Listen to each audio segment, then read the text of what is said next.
પોરબંદરના ઓડદર રોડ પર sewage treatment plant આવેલો છે, જે પ્લાન્ટમાં શહેરની ભૂગર્ભ ગટરનું પાણી ફિલ્ટર કરવામાં આવે છે.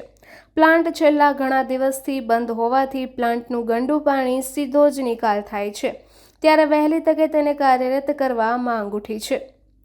પોરબંદર શહેરની ભૂગર્ભ ગટરમાં જતું રોજનું હજારો લીટર પાણી શુદ્ધ થાય છે અને તે પાણી ખેડૂત સહિતનાઓને ઉપયોગી થાય તે માટે ઓડદર રોડ પર કરોડોના ખર્ચે 19.10 MLDનો સુએઝ ટ્રીટમેન્ટ પ્લાન્ટ કાર્યરત કરવામાં આવ્યો હતો અને તેનું સંચાલન અમદાવાદની એજન્સીને સોંપવામાં આવ્યું છે.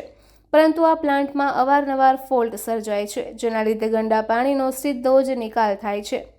અગાઉ પણ અનેક વખત પ્લાન્ટમાં ફોલ્ટ આવ્યા છે અને દિવસો સુધી બંધ રહેવાથી ગંદા પાણીનો જ સીધો નિકાલ થતો હતો, ત્યારે વધુ એક વખત 15 દિવસ પૂર્વે આ પ્લાન્ટ બંધ થઈ જતા ગંદા પાણીને શુદ્ધ કરવાની કામગીરી ઠપ થઈ છે અને ભૂગર્ભ ગટરના ગંદા પાણીનો શુદ્ધ કર્યા વગર જ નિકાલ થઈ રહ્યો છે, જેના લીધે નજીકના વિસ્તારમાં ગંદકી અને દુર્ગંધ જોવા મળે છે. પ્રજાના કરોડોના ખર્ચે પ્લાન્ટ બનાવ્યા બાદ તેની યોગ્ય જાળવણી કરવામાં ન આવતી હોવાથી અવારનવાર ફોલ્ટ સર્જાય છે અને હવે તો પ્લાન્ટની મશીનરી પણ ભંગાર હાલતમાં ફેરવાઈ ગઈ હોય તેવા દ્રશ્યો નજરે ચડે છે અને પ્લાન્ટ કાર્યરત થાય તો પણ આ જર્જરિત મશીનરીના લીધે અકસ્માતની ભીતિ સેવાઈ રહી છે.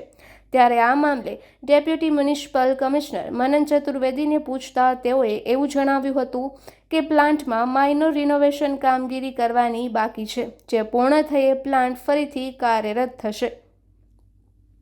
નિપુલ પોપટ, પોરબંદર ટાઈમ્સ.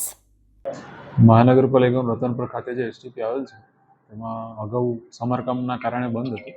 અત્યારે પણ એમાં માઇનોર રિનોવેશનની એની જરૂરિયાત છે કે ધ્યાનમાં રાખીને આગામી સમયમાં એનું આયોજન હાથમાં લીધેલ છે અને જે પણ પ્રશ્નો હશે એ ટૂંક સમયમાં સોલ્વ કરવામાં આવશે.